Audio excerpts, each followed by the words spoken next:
European Cup. He said, but I think the most remarkable thing I've done was to keep that wee man in the game 5 years longer than he might have been. If that is the case, then he did us all a service.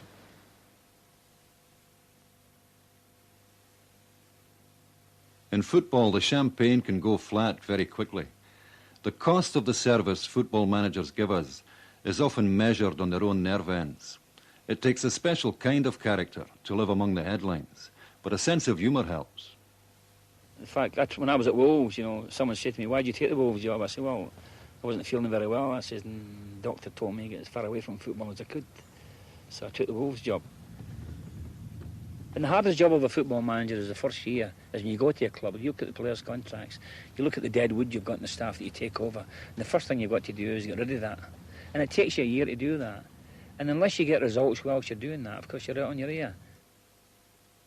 I used to be annoyed about this word pressure, because there was me saying, there's tremendous pressure on me as Rangers manager, where somebody watching that interview on the television at home with a lot of family problems, maybe somebody in the family dying in hospital or really have the problems that all families have today. And I could visualise at times I'm saying, he's got pressures, he ought to be in here and see the pressures that we're under. That's only a game they're playing. Over 90 minutes you could be committed to an asylum every Saturday. I mean, without a doubt, they could have wrapped you up in a straitjacket and taken you away, because every decision that was taken against you on the pitch, you really took personally.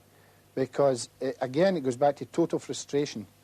Because once the players cross that line and out on the pitch, you can scream your head off, but there's nothing you can do about their performance.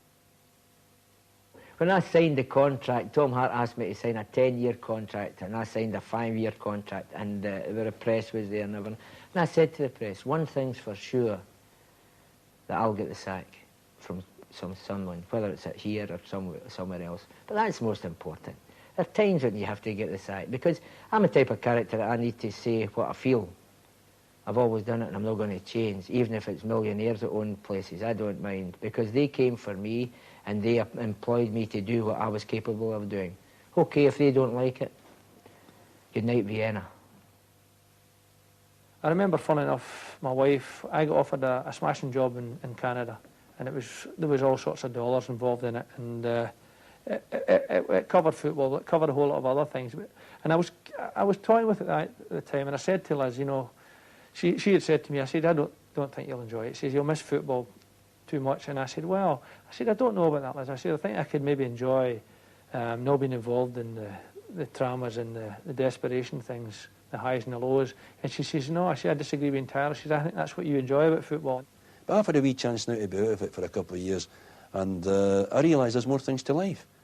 There's one thing certain anyway, it's the only life you're going to have. It's not a rehearsal for something else in the future. So you've got to enjoy your life.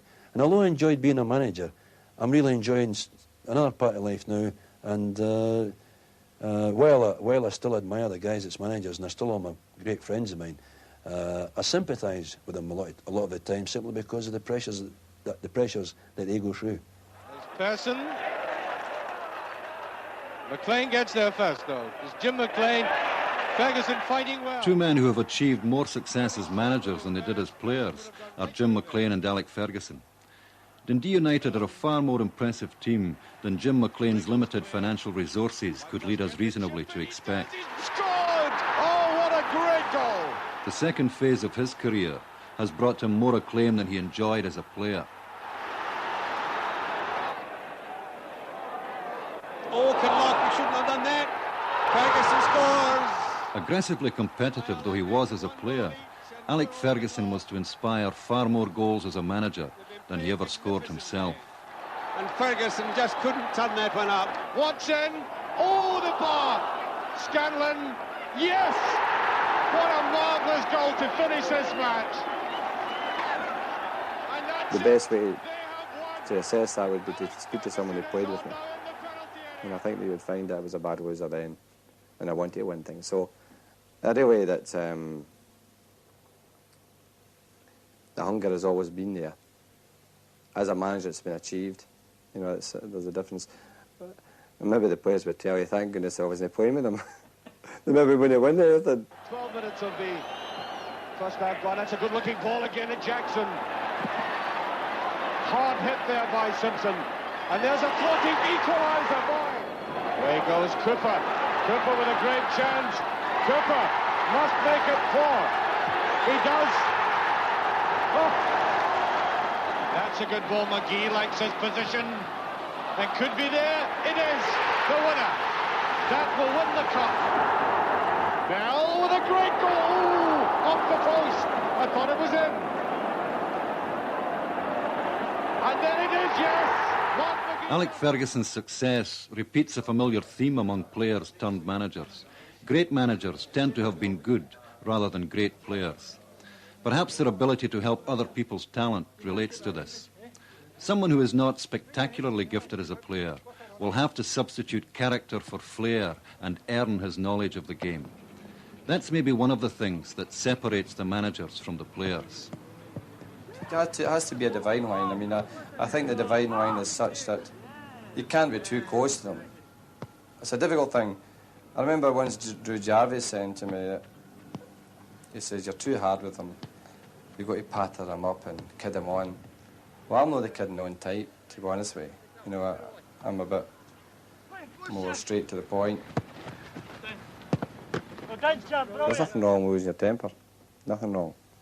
At the end of the day, they get plenty of praise. And I think that it's sometimes premeditated, to be honest with you. You know, I think you've got to use all your facilities as a manager. There's times it's suitable to lose your temper. There's times when it's suitable to be calm.